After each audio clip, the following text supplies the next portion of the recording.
Magandang hapon po sa inyo, sa lahat ng Pilipino sa Luzon, sa Mindanao, at yung mga naghihirap na kababayan po natin sa Visayas, lalong-lalo na sa probinsya po ng Cebu. Tanggapin po ninyo ang aking pakikiisa at pakikidalamhati sa sinapit ninyo na napakatinding baha dulot po ng bagyong nakaraan. No? Playing with fire. Ito po ay tungkol doon sa naging pahayag. I-relate po natin ito lahat hanggang dyan sa naging kalunos-lunos na after effect ng typhoon dyan po sa Cebu. Ang playing with fire in its proper context, ito po ay tungkol doon sa naging pahayag nung hepe ng ating sandatahang lakas ni General Romeo Browner Jr. Ang sinabi po niya, ito po ay sa kasagsagan ng delubyo na dumali po sa ating mga kababayan sa probinsya ng Cebu. Ano ho? Yung delubyo niya, nakuha pa niyang magsabi na uumpisahan na raw ng ating sandatahang lakas ang pagsasanay upang tumagal ang kanilang puwersa. Sabi niya na ang kanilang puwersa. Kanya lang daw, kanyang puwersa sa pakikipaglaban o pakikipagdigmaan ng 30 araw. Yan po ay shameful comment or shameful remark from a shameful Browner. Bakit po kahiya-hiya? He is playing with fire. Imaginein po ninyo, sa gitna ng dilubyong dinanas at patuloy na dinaranas ng ating mga kababayan dyan sa Cebu, nagpayag siya, mas importante sa kanya na mag-ensayo at magsanay ang kanyang mga sandatahang lakas upang daw sa ganoon kaya nilang makipagdigma sa loob ng 20 at maximum 30 days. Ganyan katindi ang planning at strategy ng pinuno ng ating sandatahang lakas.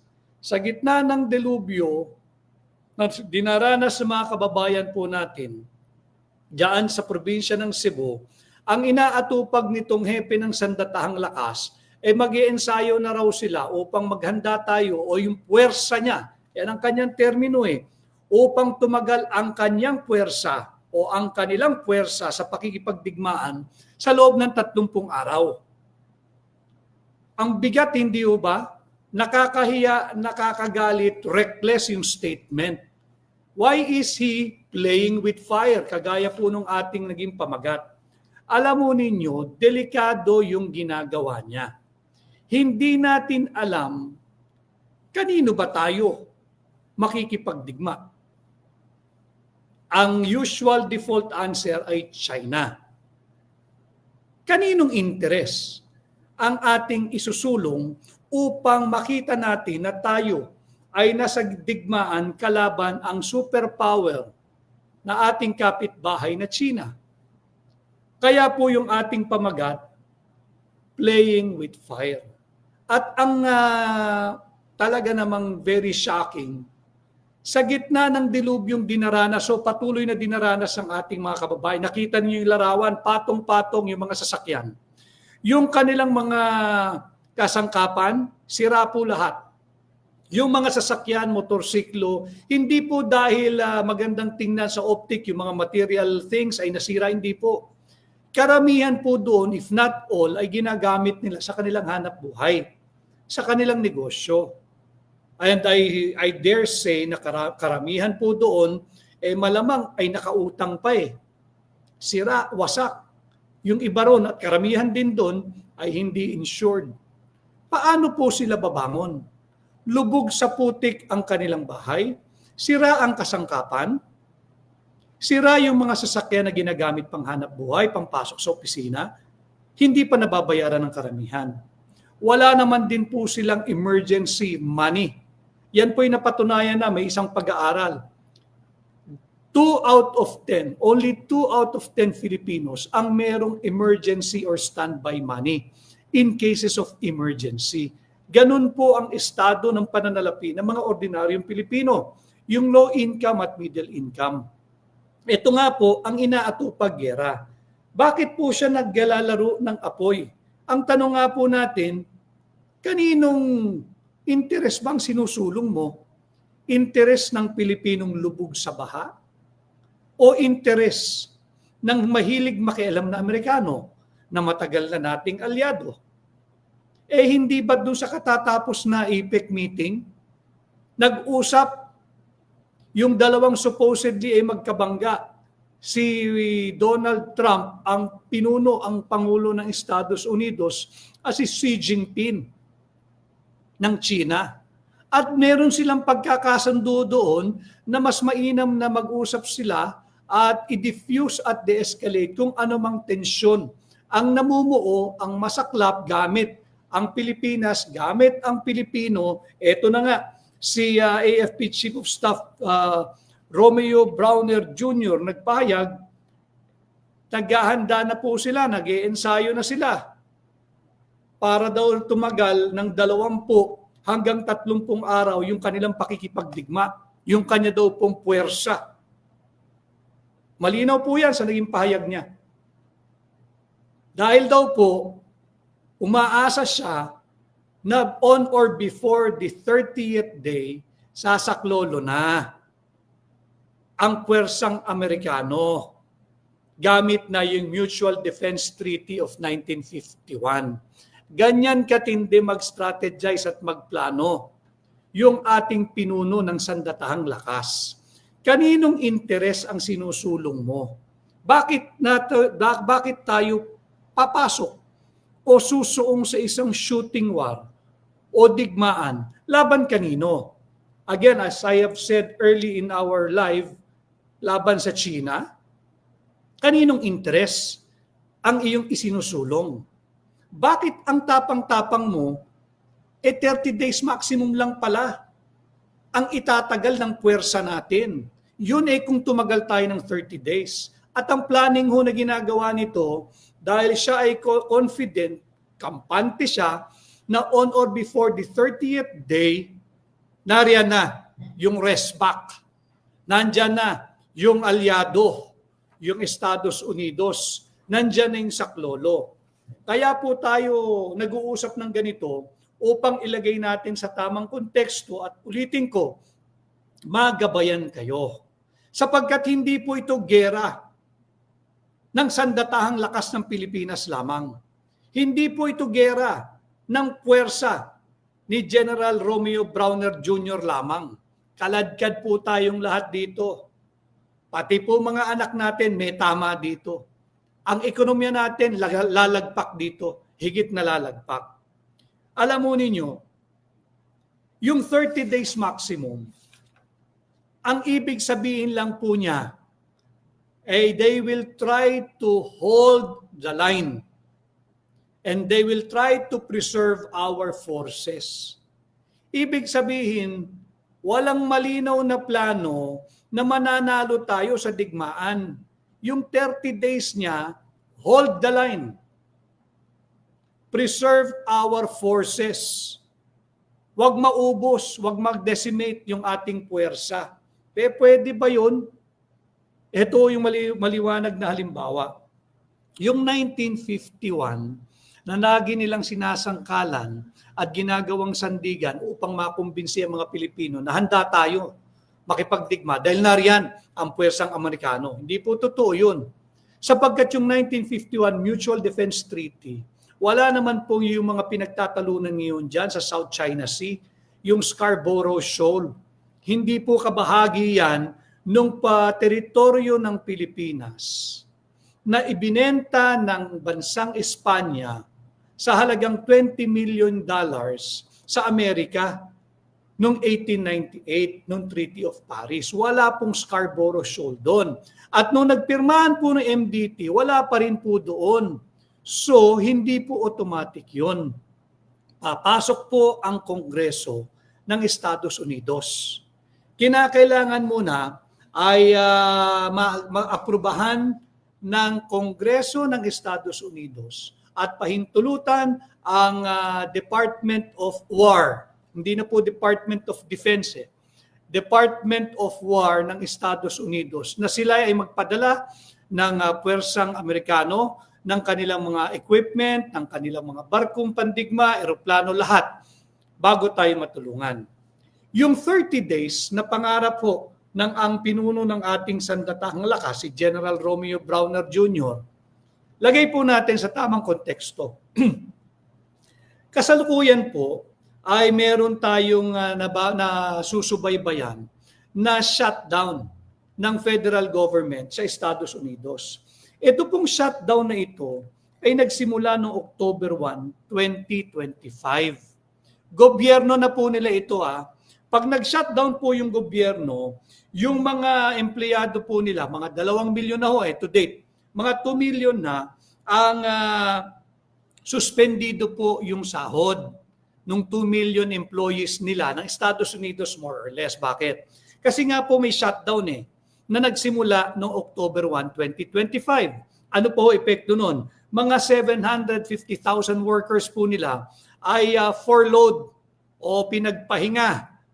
Yung tinemper na salita na sinibak. Siguro i-recall later pagka meron na ho silang kasunduan doon sa kanilang kongreso na pondohan na at magkaroon na ng malinaw na funding sa darating na 2026. Ano po yung pakialam naman nung shutdown ng gobyerno nila sa pinag-uusapan natin?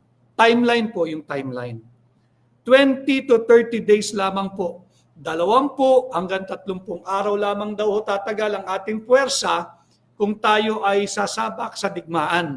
At yan po yung pinag-iensayuhan at pinaghahandaan ng ating sandatahang lakas. Do not get me wrong, the honorable ladies and gentlemen of the Armed Forces of the Philippines, I'm with you. Dinalagay lang natin ito sa tamang konteksto dahil alam ko, hindi rin kayo lahat sang-ayon dito sa naging pahayag na ito.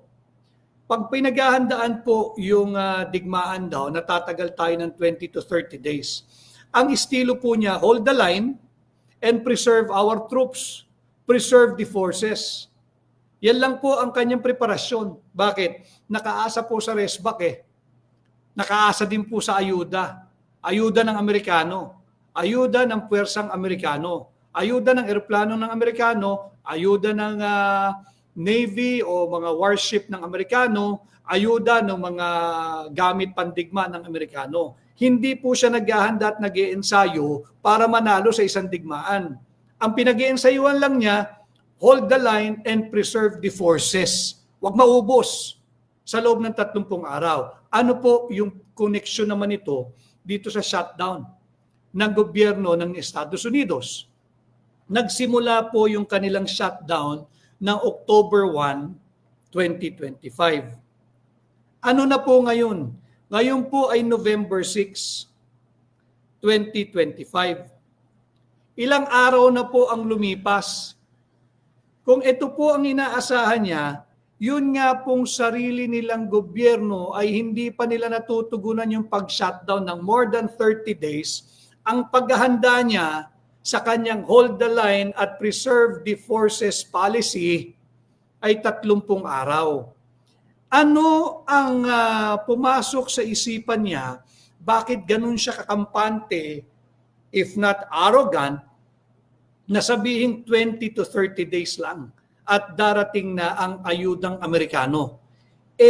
Mismo nga ho yung internal nila, nagkakaproblema sila Sariling tao nila, sariling mamamayan nila, sariling empleyado ng kanilang pamahalaan, nale-lay off nga ho Yung 2 milyon suspendido na yung sahod Yung around 750,000 ay furloughed, pinagpahinga, o sa Pilipino pa nasibak at umaasang maipatawag uli pagka meron na pong funding at kung yung funding ay sasapat to rehire them. So, October 21, 2025, November 6, 2025 na ho. This is more than 30 days. Ang planning ho ni Browner ay 30 araw maximum ang kanyang hold the line and preserve our forces policy. Hindi ba't panlilin lang yun? Nakaasa ka, naghahanda kang makipagdigma, ulitin ko kanino? Kanino tayo makikipagdigma? Well, I guess the obvious answer is China. Okay, handa ba tayo? Ang pagnaghahandaan po niya in 20 to 30 days eh. At hindi po siya naghahanda para manalo. Hindi po siya naghahanda para talunin yung puwersa ng makakalaban nating bansa. Naghahanda siya to hold the line, not to decimate our troops, and to preserve the forces. Maximum 30 days. Balikan po natin yung shutdown ng US federal government. More than 30 days na ho yun eh. Hindi nga sila magkasundo-sundo sa internal na problema nila. Hindi na ho, suspendido na po yung sahod ng 2 milyong empleyado ng federal government ng Amerika. 750 ay furloughed o pinagpahingang sapilitan o nasibak. Tapos aasa tayo in 30 days maximum. The Mutual Defense Treaty will kick in. Tatagal ba tayo ng 30 days to begin with? Okay. Alam mo ninyo, hindi kinakailangang magpaputok ng baril, gumamit ng bala o kung anuman ang bansang China upang maramdaman natin ang hirap kung tayo ay makikipag-away sa kanila. Ito ho ay aking ginawang pagsusuri. Ang empleyado po, ang Pilipino po sa Macau alone, kamusta po yung ating mga OFW, yung mga Filipino workers natin sa Macau? Ang estimate po, ang bilang po ng mga Filipino workers sa Macau ay around 31,000. 31,000 po ang Pilipinong nagtatrabaho sa Macau. At tayo po yung pinakamalaki, largest non-Chinese nationality group sa Macau. Pagbawal lang ng bansang China ang pag-iempleyo ng mga Pilipino sa Macau, tatapon nila pabalik sa Pilipinas. Ang 31,000 Filipinos working diligently and peacefully in Macau, trying to earn a decent living for their family so that they can send remittances from Macau to the Philippines. Isipin sana yan nung mga empleyado ng gobyerno at lalo pat opisyal bago magpahayag ng kung ano-ano. Pangalawa, itong mga ito ay nagtatrabaho sa hospitality industry, sa hotel, sa restaurant, sa Airbnb, sa gaming, sa construction. Ano ho, diyan nagtatrabaho. Yung iba naman, of course, yung mga kasambahay ng mga taga Macau. 31,000 Macau alone. Pangalawa, sa Hong Kong, kamusta po yung ating mga kababayan at sumusubaybay from Hong Kong? Yung Hong Kong ho, meron tayong around 130 to 140,000 Filipinos working and residing in Hong Kong. Iba pa ho yung 31,000 yung 31,000. Pagka sinabi lang ng China, pagbawal na ang pag-iempleyo ng Pilipino sa Hong Kong at Macau at pwersahan ng i-deport o pauwiin ang mga Pilipinong yan. Saan dadamputin yung 130 to 140,000 workers pagdating sa kanilang kabuhayan? Kanya nga po sila nagpakalayo-layo sa kanilang pamilya eh. Hindi po sila umaasa diyan sa AKAP, diyan sa AIX, diyan sa kung anong ayuda galing sa kasalukuyang administrasyon. Sapagkat naniniwala sila kahit ano pang trabaho mo, basta't hindi mo ninanakaw at kinukurakot, marangal at may dangal at dignidad. Pag tayo ay pumasok diyan sa pinaghahandaang digmaan ni General Browner at nung kanyang puwersa daw, kung sino man yung puwersa niya, dagit po yung 31,000 Pilipino sa Macau, dagit po yung around 130 to 140,000 Filipinos working in Hong Kong. Dagdagan pa po natin para masundan at maunawaan po ninyo. Mainland China, around 2,500 in Beijing. Sa Beijing po yan ha. Yung sa Beijing, mostly professionals, mga teachers ng English, dyan po sa Beijing. Doon po sa Guangzhou, marami naman po dyan factory, 4,564 Filipino workers. Sa Shanghai naman, 4,264. At sa Xiamen, 7,700 more or less. Total po nyo yan. Yan po yung madidisplace na manggagawang Pilipino. Yan po yung madidisplace. Ilan po yung pamilyang madidislocate? Pag nawala ng trabaho ito, dahil nga masyadong may iingay ang mga tao dito sa Pilipinas na gera laban sa China, paano ninyo pakakainin yung mga pamilya nilang naririto sa Pilipinas na nakaasa sa kanila? Paano ninyo pag-aaralin yung mga munting bata na mga anak o kamag-anak nila? Paano yung pang-araw-araw nilang gagastusin? Sagot mo ba, General Romeo Browner Jr., kaya naghahanda ka sa 20 to 30 days nagdigmaan dahil on the 30th day ay tutulungan ka na ng banyagang puwersa? Paano kung hindi dumating yun? At bago pa man dumating yung kanyang pinaghahandaang gera, hindi nga ho kinakailangan gumamit ng armas ang bansang China eh. Ipagbawal lang ang empleyo. Ngayon, ang ibig ko nating sabihin dito, instead of playing with fire, instead of preparing for a destructive war, hindi ba dapat ang inaatupag ng sandatahang lakas ng Pilipinas, tumulong naman muna doon sa nasalanta ng lindol sa Cebu? Yung recovery and reconstruction and rehabilitation, hindi po natigil doon mga kababayan eh. Tumulong naman muna sa recovery, rehabilitation, and reconstruction nung mga nasalanta nitong katatapos sa bagyot baha. Ang pinaghahandaan po, gera eh, ng 20 to 30 days ang itatagal. Hindi nga po kinakailangan magpaputok ng China ng kahit anong armas. Away ekonomiya lang po, lumpo tayo. Yun po yung pagdating sa workforce ng Pilipino na naroroon sa Hong Kong, sa Macau at mainland China, sa Beijing, sa Guangzhou, sa Shanghai, sa Xiamen.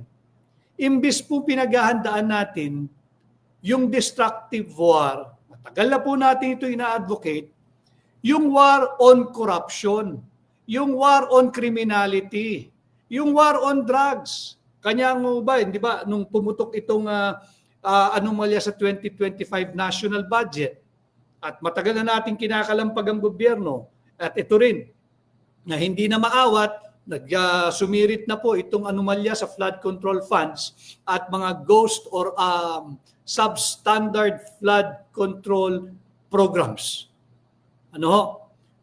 Nananawagan tayo, i-recall nyo kung may mga units pa kayong nag-issue, both the AFP and the PNP, kung may mga personnel pa kayo na nagbabantay diyan sa mga nagnanakaw sa taong bayan. Senador, mangbabatas, district engineer, opisyal ng executive department, pull out nyo.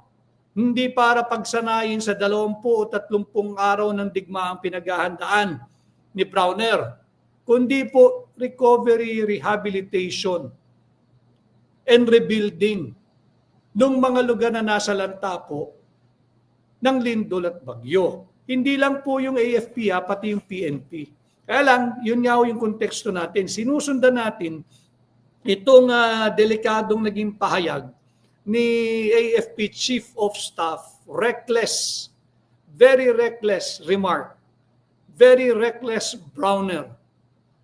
You have put many Filipinos, overseas Filipino workers, and their family back home dito sa Pilipinas in harm's way. In fact, may malinaw pong provision dyan. Pinagbabawal yung mga ganyang kataga eh. Yung inciting to war or giving motives for reprisal under Article 118 of the Revised Penal Code. Ano pong sinasabi doon? yung nagbibigay ka ng gawain o pahayag na makakaapekto sa relasyon ng ating bansa sa isang another foreign state at maaaring magdulot ng kapahamakan o masaktan ang ating mga kababayan. Ito po paano kung nagkaroon ng act of reprisal o paghiganti o kursunadahin man lang, wag naman, yung ating mga kababayan sa Hong Kong, Macau at China dahil sa napakatapang na pahayag na naghahanda ang ating sandatahang lakas para sa isang digmaan. Sa loob ng 20 to 30 days, maghahanda sila para dumating yung inaasahan nilang resback. Hindi ba't delikado ang mga pahayag na yan? Yung pinaghahandaan na around 10,000 PNP officers and men, women and men, para daw po doon sa gagawing 3 araw na payapang pagtitipon-tipon ng Iglesia ni Cristo. Magpapakalat ba daw po ng 10,000 na miyembro ng PNP? Napakarami po nun. Ang kailangan po ng tulong na sa Cebu. Doon po kayo magpadala ng tao. Doon ho kinakailangan ng personnel for recovery, rehabilitation, and reconstruction. Ang kinakailangan po natin ay hindi destructive war. Ang kinakailangan natin, war on corruption, numero 1, war on corruption. War on drugs, war on criminality. Yan at siyempre, yung war on incompetent people in government. Yan ang talagang dapat pagtuunan ninyo.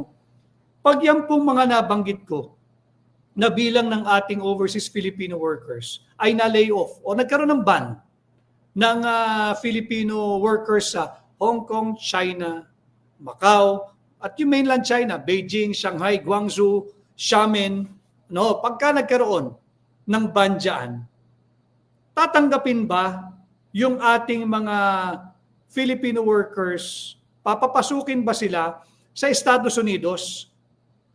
Tanungin po niyo yan sa inyong mga sarili. Kaya dito, again, linilinaw natin yung mga mahalagang usaping panlipunan, linalagyan natin sa tamang konteksto at sinisikap natin na maiangat ang mga mahalagang usaping panlipunan, yung mga maiangat natin, yung pampublikong diskurso upang lahat tayo ay magkaroon ng bahagi sa paghulma ng tamang direksyon ng ating bansa.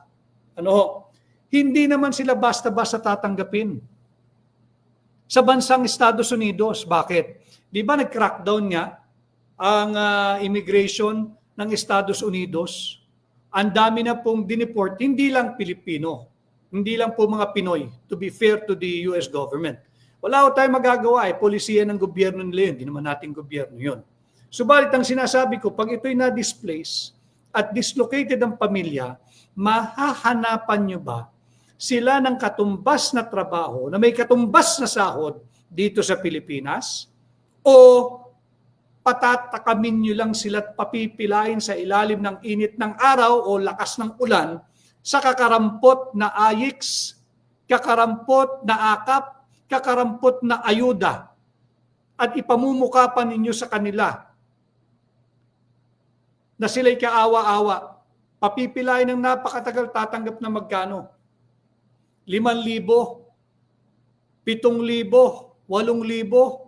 Ilan ang pinakakain nila? Pinaaral, nagbabayad ng bahay, ng kondominium, ng sasakyan. Hindi po luho yun.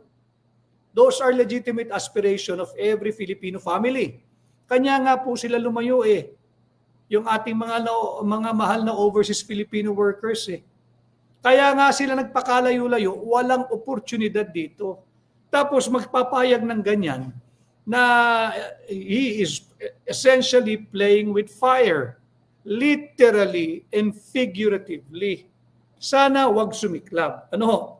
Pagdating naman po sa usaping ekonomiya, in 2024, ang produkto pong inimport ng Pilipinas mula China ay 34.4 billion US dollars. Ito po yung halaga, niya, 34.5 billion US dollars ang worth of goods that the Philippines imported from China. No? Ito yung inangkat ng Pilipinas, galing China papasok sa atin. Ipag-utos lang ng gobyerno ng China sa kanyang mga manufacturer, sa kanyang mga negosyante, bawal na kayong magparating ng kahit anong produkto mula China hanggang Pilipinas. Saan natin kukunin? At paano natin papalitan yung mawawalang 34.5 billion US dollars worth of imported goods? Ano magiging epekto nun? Magkakaroon po ng supply chain disruption. Kung ikay merong halimbawang factory, mapapatirang ka ng materyales. Kung ikay may malaking bakery, industrial size, maraming mga sahog sa iyong produkto ang mawawala, mapapatirang ka ng production. Pag napatirang ka ng production, kokonti ang supply. Pag kumonti po yung supply, makakadagdag po ito doon sa tinatawag na inflationary pressure. Ano po yung inflationary pressure? Yung pagtaas, mabilis na pagtaas ng consumer goods, yung presyo ng consumer goods at ng consumer products. At pagkaganyan po ang nangyari, dahil nga po wala ng production, hindi mo na kailangan yung mga manggagawa mo. Magkakaroon po ng laying off of workers. Maraming trabahante ang mawawalan ng trabaho dito sa Pilipinas. This again on the premise na hindi kinakailangan magpaputok ng kahit na anong armas ng China upang lumpuhin ang ating naghihingalong ekonomiya. Pag tayo ay sumuong dyan sa pinaghahandaang gera ng pinuno, hindi ko pwedeng sabihin ng sandatahang lakas eh. Baka naghahanda lang nito yung pinuno, yung Chief of Staff ng Armed Forces of the Philippines. Gera laban kanino? I'm just making my wild guess na ang kanyang pinatutukuyan ay ang bansang China. Ito po yung magiging epekto sa ating ekonomiya pag tayo ay napiko ng China at sabihin niya, ganyan ba gusto nyo? Wala nang produkto mula China ang papasok sa Pilipinas. And mind you, 45% of our fertilizer supply ay nanggagaling po ng China. Nalalaman po natin ito nung sumiklab yung digmaan sa pagitan ng Russia at saka Ukraine. Alam po ito ng mga magsasaka, yung nasa industriya po ng agrikultura, yung mga supplier ng fertilizer, higit pong tumaas ang presyo ng fertilizer. Bakit? Nagkaroon po ng supply chain disruption eh. Dahil yung urea, yung component po ng fertilizer, may mga nanggagaling po ng Ukraine. At since sumiklab po yung digmaan, nagkaroon po ng disruption sa ating supply chain. Nagmahal yung presyo po ng fertilizer. Ito po, hindi lang magmamahal. Magkakaroon ng shortage at baka dumoble, trumiple presyo. Why? 45% of our fertilizer supply are coming from China.